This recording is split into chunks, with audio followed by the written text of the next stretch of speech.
स्वातंत्र्य सेनानी चूडामण पाटील यांच्या पुस्तकाचं प्रकाशन आहे आणि मुख्यमंत्री देवेंद्र फडणवीसांच्या हस्ते याचं प्रकाशन झालं। मुंबईच्या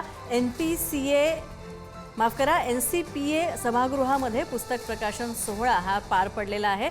याच सोहळ्याची ही चित्र आपण पाहतोय, क्षणचित्र आपण पाहतोय। तर स्वातंत्र्य सेनानी चूडामण पाटील यांच्या पुस्तकाचं हे प्रकाशन करण्यात आलेलं आहे। मुख्यमंत्र्यांच्या हस्ते या पुस्तकाचं प्रकाशन पार पडलं।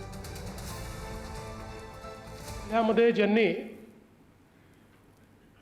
स्वातंत्र्यापूर्वी स्वातंत्र्य संग्राम सेनानी म्हणून आणि स्वातंत्र्यानंतर जिल्ह्याच्या सामाजिक आर्थिक परिवर्तनाचा नेता म्हणून उत्तुंग अशा प्रकारचं कार्य केलं, ते कैलासवासी चूडामण अण्णा यांच्या जीवनावर आधारित जे काही जीवनचरित्र तयार झालं त्याच्या प्रकाशनाकरता सगळे लोक उपस्थित आहोत।